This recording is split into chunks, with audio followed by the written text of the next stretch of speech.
Seja bem-vindo à nossa jornada devocional, compartilhando palavras de fé, amor e esperança. Nós estamos no dia 21 de janeiro.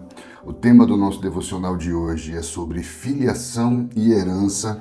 O nosso texto base está em Hebreus capítulo 2, versículo 10, e diz assim: Porque convinha aquele por cuja causa e por quem todas as coisas existem, conduzindo muitos filhos à glória. Nosso texto vai dizer que o propósito divino é formar uma família de muitos filhos à semelhança de Jesus, onde ele é o primogênito entre muitos irmãos, compartilhando sua glória e as riquezas insondáveis da herança celestial com todos os que creem. Em Cristo, nos tornamos a herança de Deus Pai e, consequentemente, herdeiros de suas promessas, como diz em Efésios 1:18 e Colossenses 1:12. Ao abraçarmos o Evangelho de Cristo, recebemos mais do que a salvação.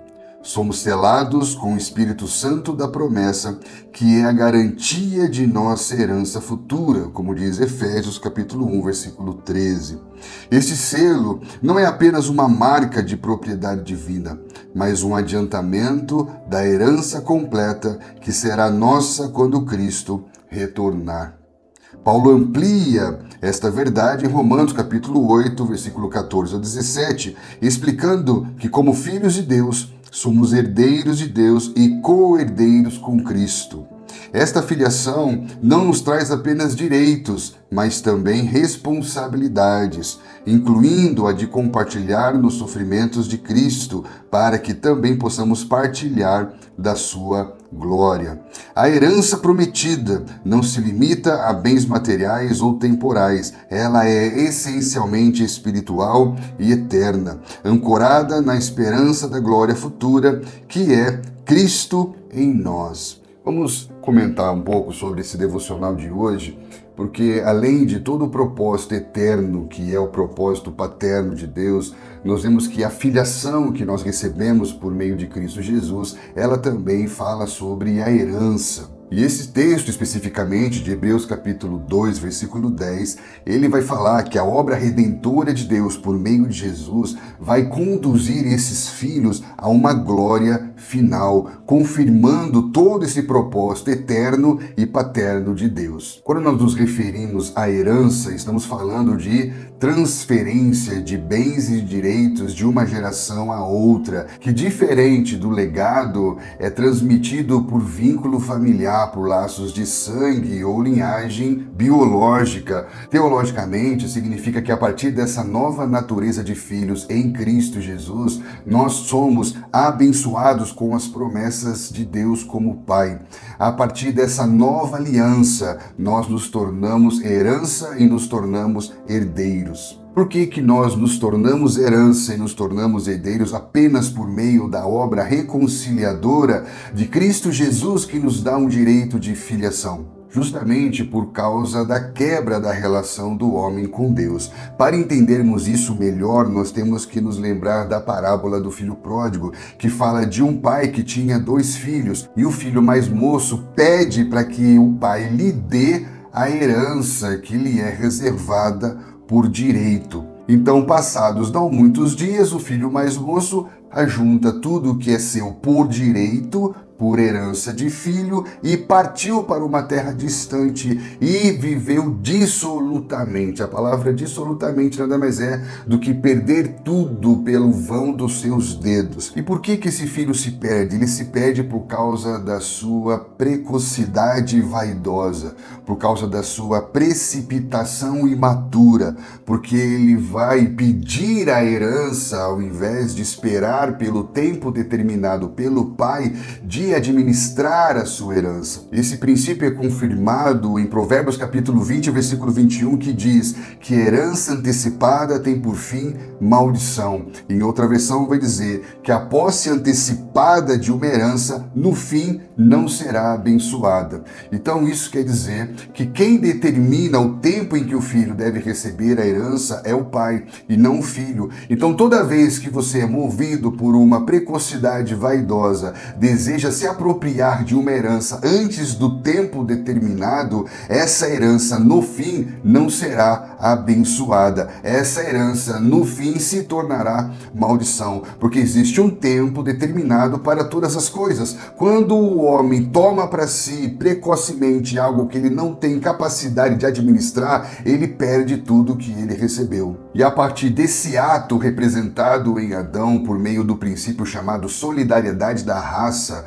todos os homens perderam o seu direito de herança como filhos, porque quando você toma para si a sua herança, você perde o seu direito. Por isso que a parábola do filho pródigo, ela é muito interessante, porque ela fala de uma movimentação legislativa e não passional, emocional. Ele diz: já não sou digno de ser chamado seu filho, porque eu pequei contra o céu e contra ti, então me contrata como um dos seus trabalhadores. Então ele sabe que ele não tem mais direito de herança, não tem mais direito de filiação, mas ele pode trabalhar para o seu pai a fim de viver uma circunstância melhor do que aquela que ele estava vivendo. Por isso que nós entendemos que na parábola do filho pródigo, o que acontece ali é um ato de adoção, o que se confirma na teologia paulina quando ele diz que ele nos predestinou para a adoção de filhos por meio de Cristo Jesus. Mas o que isso significa? Nós sabemos que toda criança tem o direito constitucional de pertencer à família.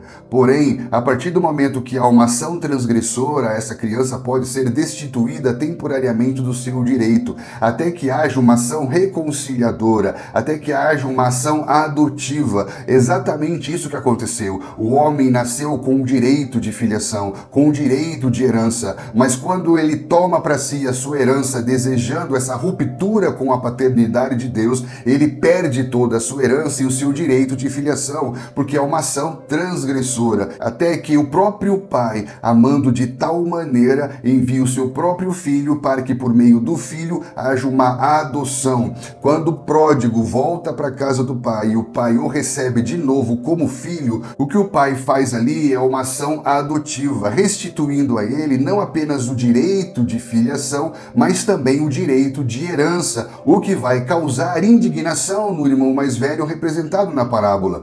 Porque se o filho pródigo levou toda a sua herança e perdeu todo o seu direito, tudo o que havia permanecido na casa era do mais velho. E a partir do momento que o pai restitui o direito de filiação ao pródigo, também restitui direito à herança do que havia permanecido na casa. Isso quer dizer que ele iria dividir de novo todos os seus bens. Nisso, o filho mais velho seria prejudicado. Olha que interessante, esse princípio vai nos ajudar a entender o que foi que Jesus Cristo fez para que nós pudéssemos ter o direito de filiação e herança. Por meio da obra de Jesus Cristo, nós passamos a ter o direito de sermos feitos filhos de Deus por meio de adoção. E uma vez que somos recebidos como filhos de Deus, antes de tudo, nos tornamos herança do nosso Deus e Pai. Efésios capítulo 1, versículo 11 vai dizer que nele, no Pai, no qual fomos também feitos herança, predestinados segundo o propósito daquele que faz todas as coisas conforme o conselho da sua vontade. No Pai fomos feitos herança. O que significa isso? Salmo capítulo 127, versículo 3 vai dizer que os filhos são herança do Senhor. Diferente da mentalidade materialista secular do nosso tempo, que vê nos filhos um prejuízo, um gasto financeiro, dentro da perspectiva judaico-cristã, filhos são herança. Por isso, a partir do momento que recebemos a filiação por meio de Cristo Jesus, nos tornamos a herança do nosso Deus. E essa palavra herança, no original hebraico, tem a ver com possessão, com porção, com a sua boa parte, confirmando o que Deus falou para o povo de Israel logo depois de Páscoa, próximo de Pentecoste, dizendo: vocês são meu reino de sacerdotes, vocês são minha possessão particular, minha propriedade particular. E essa palavra tem a ver com o meu tesouro pessoal, a minha riqueza pessoal. Era quando um rei ia visitar um outro reino e mostrava o seu tesouro pessoal como uma demonstração da glória do seu reino, de toda a sua riqueza. Então Deus vê no seu povo, nos seus filhos, o seu tesouro pessoal, o seu bem mais precioso. Por isso é maravilhoso entendermos que por meio de Jesus Cristo nos tornamos filhos e nos tornamos assim a herança do nosso Deus e Pai. Fomos escolhidos para sermos a propriedade exclusiva do nosso Deus. Deus, o tesouro pessoal do nosso Deus, que ele levanta entre as nações para mostrar a sua glória. Além de sermos feitos herança do nosso Deus e Pai, nós também somos feitos herdeiros de Deus, herdeiros de todas as suas promessas. Romanos capítulo 8, versículo 14 e 17 vai dizer: o mesmo Espírito testifica com o nosso espírito que somos filhos de Deus, e se somos filhos de Deus, logo somos também herdeiros, herdeiros de Deus e co-herdeiros de Cristo, se é certo que com ele padecemos, para que também com ele sejamos glorificados. Então fomos feitos herança do nosso Pai e, consequentemente, em Cristo nos tornamos também herdeiros de Deus. Em Cristo somos estabelecidos filhos herdeiros que recebem toda a parte designada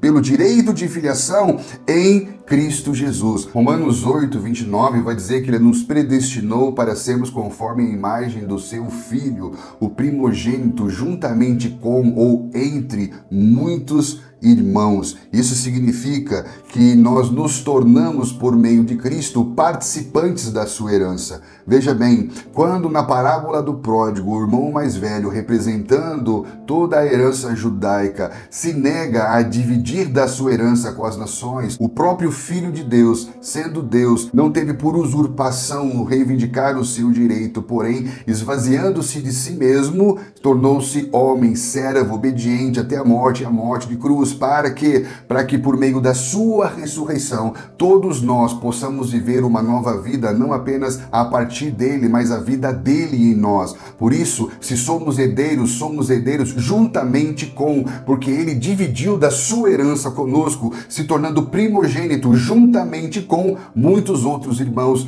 Todos nós hoje somos herdeiros, não apenas de uma herança que nos é dada por Jesus, mas somos herdeiros de uma herança eterna com Jesus. Isso é maravilhoso, porque se a vida que vivemos hoje, vivemos em Cristo, por isso logo não vivo mais eu, mas é o Cristo que vive em mim. Então é muito importante entendermos isso, o valor que nós temos como filhos para o nosso Pai, assim como também nos tornamos herdeiros juntamente com Cristo de uma realidade espiritual e eterna. Isso define a nossa identidade, isso define a nossa mentalidade. Então esse princípio é extremamente importante para que venhamos entender o nosso valor para o nosso Deus e Pai como a sua herança, assim como compreender a nossa identidade de filhos como herdeiros de Deus e co-herdeiros com Cristo. Será que nós pensamos como herdeiros de Deus? Será que nós temos dimensão da nossa herança juntamente com todos os santos em Cristo Jesus? A partir dessa perspectiva,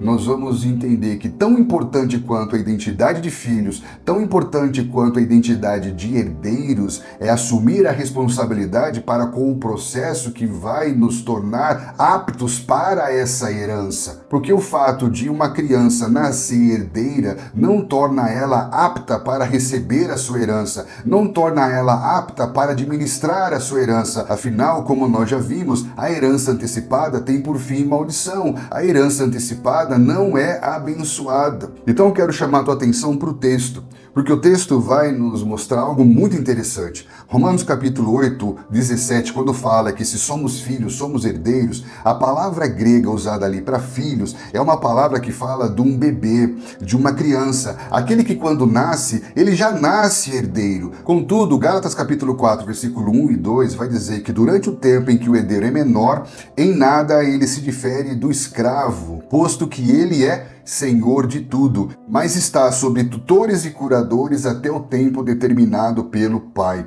Olha que interessante esse princípio, como ele vai trazer muita luz sobre esse processo do crescimento espiritual. Olha que interessante, Paulo está explicando um princípio, que o filho, quando ele é menor, quando ele é imaturo, mesmo ele sendo herdeiro de tudo, ele em nada se difere de um escravo. Não que ele seja escravo, mas é porque ele não tem ainda direito de receber a sua herança. E nesse processo ele vai estar sob os cuidados de tutores e curadores, até o tempo determinado pelo Pai. O que são tutores? Tutores são guardiões, pessoas responsáveis pela supervisão no processo do aprendizado, do ensinamento, no seu comportamento, no seu caráter, no seu procedimento. Eram como professores. E curadores. Curadores eram chefes da casa, homens de confiança, administradores dos seus bens e dos seus afazeres, cuidando das receitas, cuidando das despesas, que era responsável por repartir medidas e porções para que esse filho menor fosse exercitado na sua capacidade de administrar. Portanto, o filho menor, mesmo sendo herdeiro de tudo, ele passa por um processo de aprendizado, confirmando o que a palavra diz em Hebreus, que diz que a maturidade vem pela prática das obras. Então, ao mesmo tempo que ele era ensinado pelos tutores, ele aprendia na prática a administração, a exercer as suas capacidades, a administrar os seus talentos. E isso nos faz lembrar da nossa relação com o Espírito Santo, nesse processo do crescimento espiritual. Por quê? Porque nós nascemos de novo em Cristo Jesus, herdeiros e co-herdeiros juntamente com Ele. Porém, estamos sob os cuidados do Espírito Santo que ensina todas as coisas. Estamos sob os cuidados do Espírito Santo que distribui dons conforme melhor lhe apraz, para que nós possamos aprender a exercitar toda a instrumentalidade de Deus na nossa vida, para que possamos desenvolver a capacidade para assumir responsabilidades. Não basta eu ter a identidade de herdeiro, eu preciso ter estatura e maioridade para herdar, para assumir responsabilidade dentro do reino do nosso Deus e Pai. E o que vai ser determinante para que possamos avançar nesse processo é termos um caráter ensinável. No mundo em que muitos querem se sentir donos de uma verdade, poucos estão se deixando ser possuídos por ela, porque a verdade não é uma ideia a ser defendida, é uma pessoa divina a ser conhecida, é uma realidade espiritual a ser encarnada, e nós precisamos de um coração pronto para ouvir, para aprender. Essa era a grande diferença entre a multidão e o discípulo, porque o discípulo é aquele que se esforça para compreender a palavra do seu mestre. O discípulo é aquele que pergunta depois da parábola. O discípulo é aquele que não consegue ir para casa com a dúvida, sem compreender, sem entender, porque ele tem disposição em praticar, em vivenciar e em crescer. Por isso que Efésios 4, versículo 14, fala sobre não sermos mais meninos inconstantes,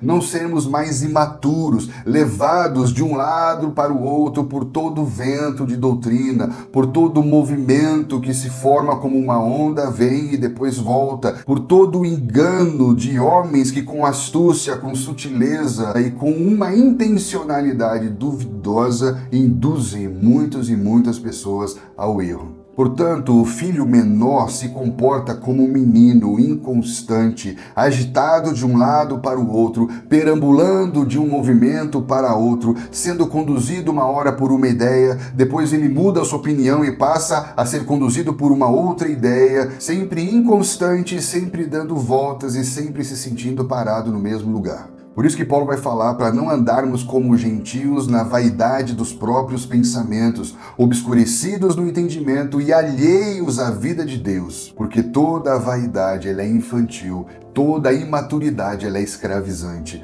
O escravo, ele não sabe o que faz o seu senhor e ele se move mais por medo do que por amor. Então, uma pessoa imatura é uma pessoa agitada, é uma pessoa inconstante, é uma pessoa que está sempre mudando de pensamento, é alguém que é mais movido por medo e ignorância do que por amor e conhecimento. Portanto, o que precisamos? Ter um caráter ensinável e precisamos nos submeter ao processo para que possamos cumprir o propósito de Deus, de ser pai de muitos filhos semelhantes a Jesus. Não estamos falando mais apenas de ter uma identidade, de celebrar a nossa identidade, mas estamos falando de sermos homens aptos para herdar aquilo que está designado para nós como filhos de Deus. E o que vai determinar se estaremos prontos ou não para assumirmos responsabilidades como filhos no reino de Deus? Será que são os nossos líderes? Será que são as pessoas que nos discipulam? Quem é que vai dizer se estamos prontos ou não? Segundo o que diz as Escrituras, quem é que determina se estamos prontos ou não? É o próprio Deus. Quem é que disse para Jesus que ele estava pronto para começar o seu ministério? Quem foi que disse, tu és o meu huios, que não é mais uma palavra que define filho como um bebê imaturo, mas que define filho como um homem. Então nós temos aqui um processo. Nós nascemos herdeiros, porém imaturos, e por meio de um processo de aprendizado em que somos mentoreados pelo Espírito Santo de Deus, nós desenvolvemos maturidade para que possamos assumir responsabilidades no reino de Deus. Como nós já citamos, Hebreus capítulo 5, versículo 14 fala que a maturidade, que a vida adulta se dá pela prática, pelo exercício das suas faculdades espirituais, pelo ser experimentados na palavra. Portanto, não somos nós mesmos que declaramos se estamos prontos, mas sim o nosso próprio Pai. Então, por meio do Filho, nós recebemos o direito de filiação, logo nos tornamos a herança do nosso Pai, que também nos constitui como herdeiros do nosso Pai. Mas qual é a herança dos filhos? Qual é a nossa herança em Cristo Jesus? As Escrituras vão dizer, em Efésios capítulo 1, versículo 13, que ao recebermos o Evangelho da salvação, nós fomos selados com o Espírito Santo da promessa, que é o penhor da nossa herança, a garantia da nossa herança. Olha só, o fato de termos recebido o Espírito Santo de Deus já é a garantia de que vamos receber toda a nossa herança. O Espírito Santo de Deus em nós é um adiantamento daquilo que haveremos de receber em sua plenitude. Então pensa comigo, se a garantia, se a primeira parte da nossa herança é a pessoa do Espírito Santo de Deus, qual é a nossa herança completa?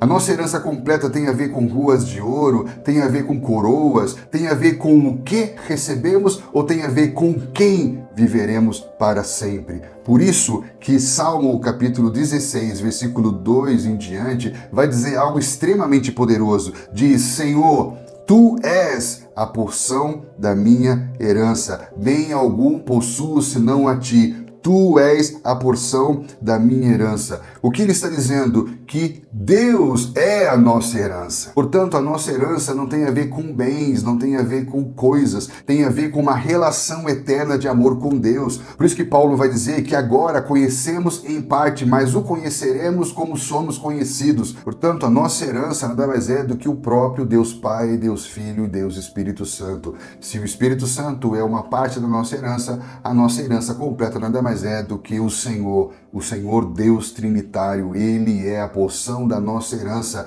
Nenhum outro bem desejamos senão o nosso Deus. Aqui nós compreendemos o caráter sacerdotal do reino de Deus, porque dentre todas as tribos do povo de Israel, apenas os sacerdotes eram aqueles que tinham como porção da sua herança o santuário, a presença de Deus, e o povo de Israel foi chamado para ser um povo sacerdotal. Nós somos chamados para ser um reino de sacerdotes, comprados com o sangue do Cordeiro para Deus e constituídos um reino sacerdotal, de ministros de Deus, que não amam coisas, mas que amam com todo o coração, alma e força o próprio Deus. Então o fato de termos o Espírito Santo como uma parte da nossa herança significa que hoje nós vivemos a esperança como a antecipação de uma realidade que há de ser completa. A esperança não está baseada na expectativa de algo que irá acontecer, mas a esperança é a experiência antecipatória, é viver aqui e agora uma parte daquilo que está vindo ao nosso encontro. A esperança é uma experiência antecipatória, é experimentar o futuro no tempo presente. E 2 Pedro, capítulo 1, versículo 3, vai dizer algo muito importante, porque visto como pelo seu divino poder nos têm sido doados todas as coisas que conduzem à vida e à piedade, pelo conhecimento completo daquele que nos chamou para a sua própria glória e virtude, pelas quais nos têm sido doadas as suas preciosas e muito grandes promessas, para que por elas vos torneis coparticipantes da natureza divina, livrando-vos da corrupção das paixões que há no mundo. Uma vez que nos tornamos co-herdeiros com Cristo Jesus, nos tornamos coparticipantes da sua natureza divina. Isso significa que essa antecipação da nossa herança é santificadora, ou seja, quando nós somos justificados mediante a fé e somos libertos para vivermos como homens livres e recebemos o Espírito Santo como a garantia da nossa herança, essa jornada é uma jornada santificadora. Todo co-herdeiro com Cristo está sendo preparado para ser um coparticipante por meio do Espírito Santo. O Espírito Santo está nos habilitando para que possamos ser maduros o suficiente para assumir responsabilidades dentro do reino de Deus. Essa compreensão ela é muito importante para que nós não venhamos confundir a nossa herança com as falsas promessas materialistas de um sonho americano, de uma prosperidade material. A compreensão desse princípio é extremamente importante para que não venhamos confundir a nossa herança com as falsas promessas de um mundo materialista, para que não venhamos limitar a nossa esperança apenas a esta vida. Paulo vai explicar em 1 Coríntios capítulo 15, versículo 17, que se a nossa esperança em Cristo se limita apenas a esta vida, somos os mais infelizes de todos os homens. Portanto, a nossa herança não se limita a bens materiais, a bens temporais, a mentalidade materialista secular, porque a nossa herança é espiritual e eterna. E uma vez que nós entendemos que a nossa herança não tem a ver com algo que receberemos, mas com Cristo em nós, a esperança da glória, Romanos capítulo 8, versículo 18 e 22 vai fazer total sentido. Por quê? Porque ele vai explicar que tenho por certo que os sofrimentos do tempo presente não podem ser comparados com a glória que há de ser revelada em nós, porque da mesma maneira que a criação geme aguardando pela liberdade dos filhos de Deus, ele diz, gememos no nosso íntimo, aguardando a adoção de filhos, a redenção do corpo, porque na esperança fomos salvos. Presta atenção, ele está falando aqui de uma glória que há de ser revelada em nós, nos filhos. A partir desse momento, em Romanos 8, ele já não está mais usando a palavra grega que fala de uma criança imatura, mas ele está falando aqui de um homem maduro, uma glória que há de ser revelada nos filhos maduros. Se somos filhos, somos herdeiros, nascemos herdeiros, porém, enquanto somos menores, não estamos aptos para herdar. E só estamos aptos para herdar uma glória que há de ser revelada em nós quando nos tornarmos filhos amadurecidos. E o que é que vai nos transportar? O que é que vai nos levar da imaturidade para a maturidade? O que vai transformar meninos em homens espirituais? Justamente o que Paulo vai chamar aqui de sofrimento. E ele completa esse texto falando sobre um gemido no nosso íntimo. Então há um sofrimento no tempo presente que está associado com um gemido interior que fala de aguardar uma salvação que há de se completar, que fala de aguardar a adoção final, que fala da redenção do corpo e a glorificação. E aqui eu quero que você preste atenção em algo importante. Por quê? Porque se existe um sofrimento que promove crescimento, que vai transformar meninos em homens, pessoas imaturas em pessoas maduras, que sofrimento é esse? Muitas vezes nós associamos esse sofrimento com a privação de coisas, com a privação de bens, com as circunstâncias de necessidade, com perdas de coisas que nós não temos nesse mundo. Porém, o sentido desse sofrimento parece ser totalmente diferente. Presta atenção, ele está associando esse sofrimento com um gemido interior pela redenção completa, pela salvação completa, pela adoção completa, pela glorificação. Aqui nós percebemos que existe uma tensão, não por causa das coisas exteriores que nos faltam, mas por causa de algo que recebemos dentro. Presta atenção no que diz 2 Coríntios capítulo 4, versículo 16. Por isso não desanimamos, pelo contrário, mesmo que o nosso homem exterior se corrompa, contudo, o nosso homem interior se renova de dia em dia, porque a nossa leve e momentânea tribulação produz para nós eterno peso de glória, acima de toda comparação, não atentando nós às coisas que se veem, mas nas que não se veem, porque as que se veem são temporais e as que não se veem são eternas. Ele está dizendo que existe um homem interior que se renova, que se fortalece, que cresce, que aumenta. Porém, está falando de um corpo exterior que se corrompe, que envelhece, que diminui, que murcha, que perde essa vitalidade. E a partir dessa tensão de um homem interior espiritual que cresce, de um corpo carnal que envelhece, que ele vai falar de uma tribulação momentânea que vai produzir um peso de glória acima de toda comparação. Está falando de uma herança espiritual, porque não está baseada em coisas que se veem, mas sim numa realidade espiritual que não se vê, porque as coisas que se veem são temporais e as coisas espirituais são eternas. Em 2 Coríntios capítulo 5, a partir do versículo 1, ele vai dizer: sabemos que se a nossa casa terrestre desse tabernáculo se desfizer, está falando do nosso corpo, temos da parte de Deus um edifício, uma casa não feita por mãos, eterna nos céus. Está falando de um corpo glorificado. E por isso, neste tabernáculo, gememos, aspirando por sermos revestidos da nossa habitação celestial. Olha aí, ele está confirmando um sofrimento que não se dá pela privação de coisas, mas um sofrimento que se dá por vivermos um homem espiritual que cresce dentro de um corpo de carne que envelhece. E ele diz que gememos aspirando por sermos revestidos da nossa habitação celestial. Se todavia fomos encontrados vestidos e não nus, pois na verdade os que estamos neste tabernáculo gememos angustiados, não por querermos ser despidos, mas revestidos, para que o homem mortal seja absorvido pela vida. Uau! Ele está falando de um homem exterior, de um corpo de carne temporal, corruptível, que envelhece por causa das consequências do pecado, envelhecendo, despido de glória e cheio de fraqueza e mortalidade. Em contrapartida, ele está falando de um homem interior que representa um espírito regenerado, renovado diariamente pelo Espírito Santo, crescendo em força, vitalidade e comunhão com Deus. Pensa comigo, o que acontece quando um homem espiritual cresce dentro de um corpo de carne que envelhece? Esse corpo de carne que envelhece pressiona, limita esse homem espiritual que cresce.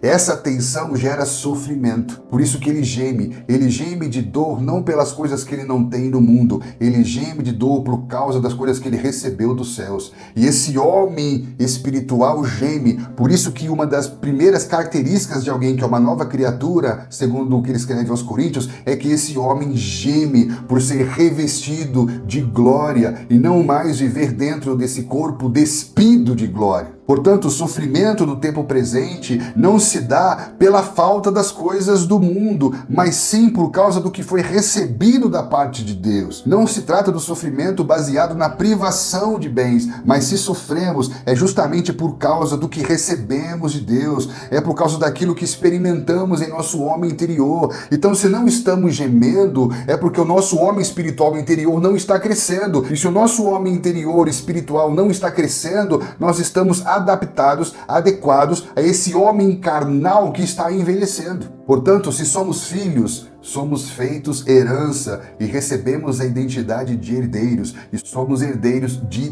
Deus. Deus é a porção da nossa herança e bem algum ansiamos nessa vida, senão a Ele. O Espírito Santo age em nós hoje para desenvolver esse homem espiritual e nos fazer gemer pelo cumprimento pleno da nossa redenção. Entender que somos guiados à glória nos encoraja a perseverar nas tribulações, confiando nesse plano redentivo de Deus para as nossas vidas. Saber que Jesus conduz os filhos à glória nos dá a segurança de que Ele completará a obra que Ele começou em todos nós. Que essa palavra possa despertar a consciência da nossa identidade. A nossa identidade de herdeiros, a nossa identidade de sacerdotes, a nossa identidade de homens e mulheres de Deus que, à medida que estão crescendo espiritualmente, estão gemendo por serem revestidos de uma realidade gloriosa. Que Deus te abençoe nessa jornada e espero poder encontrar com você aqui no nosso próximo devocional.